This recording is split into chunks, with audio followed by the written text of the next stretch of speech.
বাহিরে বৃষ্টি পড়ছে আর ভিতরে সেলাই কাজ করা হচ্ছে। এটা ছিল একটা ব্লাউজের উপরে ছিল গর্জিয়াস ডিজাইন করা একটা কাপড় আর নিচে ছিল সিল্কের কাপড়। নিচের কাপড়টাও খুব ভালো ছিল আর কি। নিচের কাপড়টা দিয়েও আলাদাভাবে একটা ব্লাউজ তৈরি করা সম্ভব আর আলাদাভাবে একটা ব্লাউজ তৈরিও করা হবে। উপরের কাপড়টা একটু বেশি পাতলা, তাই এখানে ইনার ব্যবহার করাটা মাস্ট। ইনার ব্যবহার করতেই হবে। মেন কাপড়ের সাথে ইনার জয়েন্ট করে নেক ডিজাইন করা খুবই সহজ। আমার কাছে এই কাজটা খুবই সহজই মনে হয়, তাই উপরে মেন কাপড়টা রেখে নিচে ইনারের জন্য যে কাপড়টা রাখা হয়েছে সে কাপড়টা রেখে সাইড থেকে সেলাই করে দেওয়া হচ্ছে। আর সেলাইটা যাতে ফিক্সড হয় তাই কেচে দিয়ে ছোট ছোট করে কেটে তারপর আরো একটা চাপ সেলাই দিয়ে নেওয়া হচ্ছে। যে পাশে ইনারের কাপড়টা আছে সেই পাশ থেকে সেলাইটা করে নেওয়া হচ্ছে যেন সেলাইটা নিচে পড়ে যায়।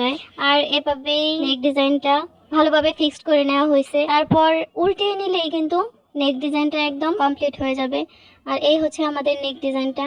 এখন উপর থেকে আরো দুইটা সেলাই পরপর দিয়ে নিলেই নেক ডিজাইনটা একদম কমপ্লিট হয়ে যাবে।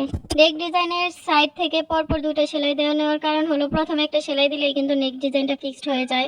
তারপরে আরো একটা সেলাই দিয়ে নেওয়া হয়, কারণ এই সেলাইটা দেওয়ার পর ইনারে যে কাপড়টা আছে সেটা সামনের দিকে চলে আসার কোনো চান্স থাকে না, সেটা একদম পিছনেই ফিক্সড হয়ে থেকে যায় আর কি। এই ধরনের ইনার ব্যবহার করে নেক ডিজাইন করাটা খুবই সহজ। এক্সট্রা পটির কাপড় ব্যবহার করা হচ্ছে, ইনারের সাথে নেক ডিজাইনটা একসাথে সেলাই করে নেওয়া খুব ইজি হয়ে যায়। আর পরপর দুইটা সেলাই দেওয়ার পর এই হচ্ছে আমাদের নেক ডিজাইনটা। আজকের ভিডিওটা এই পর্যন্তই। যারা ছিলেন এতক্ষণ আমাদের সাথে সবাইকে অনেক ধন্যবাদ। আসসালামু আলাইকুম।